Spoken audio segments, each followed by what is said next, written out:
Iran ने हदीद 1110 Iran ने हदीद 110 ने अमेरिका इजराइल की नींदें उड़ा दी हैं। ये ईरान की स्टेल्थ क्षमता से लैस 500 किलोमीटर तक कत्लेआम करने वाली वेपन है और ईरान के हदीद 1110 ने न सिर्फ अमेरिका बल्कि इजराइल को हिला कर रख दिया है और अब दोनों ही देशों की नींदें उड़ी हुई हैं। स्टेल्थ क्षमता से लैस है और 500 किलोमीटर तक कत्लेआम मचा सकता है। ईरान ने पूरी दुनिया के सामने अपने घातक हथियार का प्रदर्शन किया है जिसका नाम है हदीद 1110। स्टेल्थ ड्रोन है जो 500 किलोमीटर तक सफर तय कर सकता है, 500 किलोमीटर तक सफर तय कर सकता है और इसके अलावा ये एयर डिफेंस सिस्टम को भी चकमा दे सकता है। ईरान की सीक्रेट फाइटर फ्लीट की झलक दुनिया के सामने अब आ गई है जिसका नाम है हदीद 1110। ईरान ने अपने स्टेल्थ हथियारों का सार्वजनिक प्रदर्शन किया है। आमतौर पर ईरान इस तरीके से प्रदर्शन करने पर शोशाबाजी करने से परहेज करता है, लेकिन अब की बार स्टेल्थ वेपन्स को पब्लिकली शोकेस किया है ईरान ने और इसे ईरान के ड्रोन युद्ध सिद्धांत में एक बड़ा बदलाव माना जा रहा है, एक बड़ा चेंज माना जा रहा है, एक पावरफुल चेंज माना जा रहा है। और अब ईरान सस्ते और बड़ी संख्या में इस्तेमाल होने वाले ड्रोन की जगह तेज और ज्यादा ताकतवर ड्रोन पर फोकस कर रहा है। नया ईरानी हथियार इजराइल और अमेरिका की नींद उड़ाने वाला है। ईरान का यह ड्रोन स्टेल्थ क्षमताओं से लैस है और इतना ही नहीं, यह एयर डिफेंस को चकमा देने में माहिर भी है और साथ ही इतना तेज है कि दुश्मनों का काउंटर अटैक का मौका भी नहीं देता है। हदीद 1110 को चहान 2025 सैन्य अभ्यास के दौरान दिखाया गया था और इस मिलिट्री एक्सरसाइज को ईरान की रेवोल्यूशनरी गार्ड IRGC ने आयोजित किया था। IRGC ने दावा किया है इस बात का कि यह अब तक का ईरान का सबसे तेज स्टेल्थ कॉम्बैट ड्रोन है। 500 किलोमीटर तक उड़ान भर सकता है ये। ईरान की तरफ से जारी एक ऑफिशियल स्टेटमेंट में हदीद ड्रोन को लेकर बताया गया कि यह 500 किलोमीटर तक उड़ान भर सकता है। ये ऐसे इलाके में मिशन को अंजाम दे सकता है जहां पहले स्लो रफ्तार वाले ड्रोन मार गिराए जा चुके हैं।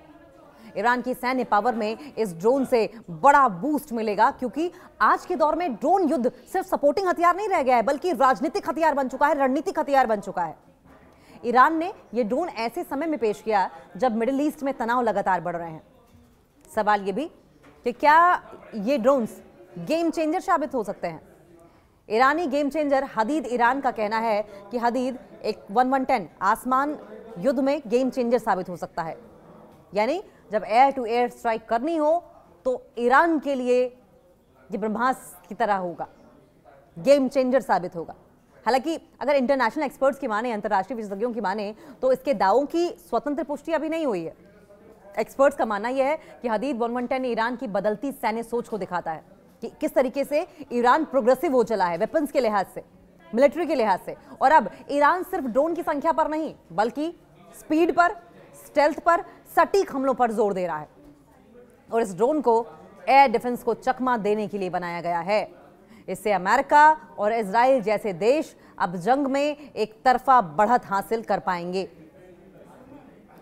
हदीद 1110 दुनिया के सामने इस ड्रोन का प्रदर्शन किया गया। हदीद 1110 को ईरान के कई देशों में प्रदर्शित किया गया जिसमें रशिया है, चाइना है, भारत है, पाकिस्तान है, कजाकिस्तान है, उज्बेकिस्तान है और इनके जैसे देश शामिल हैं। अलग अलग देशों में ईरानी हदीद की प्रदर्शनी में ओमान और सऊदी अरब ऑब्जर्वर के रूप में मौजूद रहे। इससे यह साफ हो गया कि ईरान के हाथ एक ऐसा हथियार लग गया है जो राजनीतिक और रणनीतिक संदेश पूरी दुनिया को दे रहा है।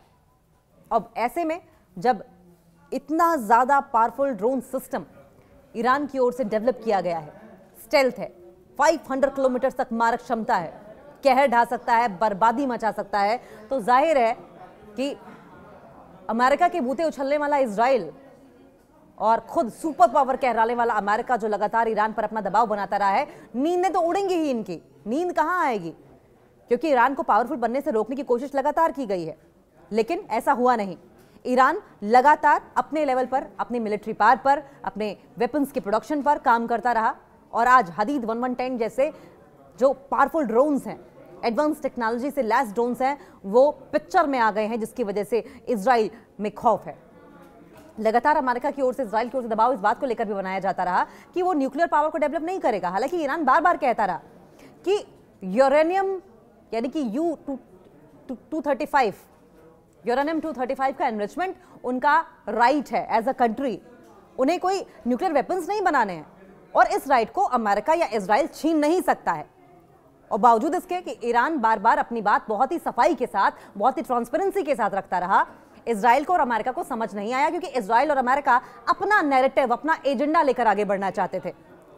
सारी दुनिया को दिखा लेकिन अमेरिका और इजराइल को नहीं दिखा और फिर ईरान को मजबूर होना पड़ा कि ईरान अपने डिफेंस के लिए, अपनी सेफ्टी के लिए पावरफुल हथियारों को डेवलप करे, हदीद 1110 के जैसे।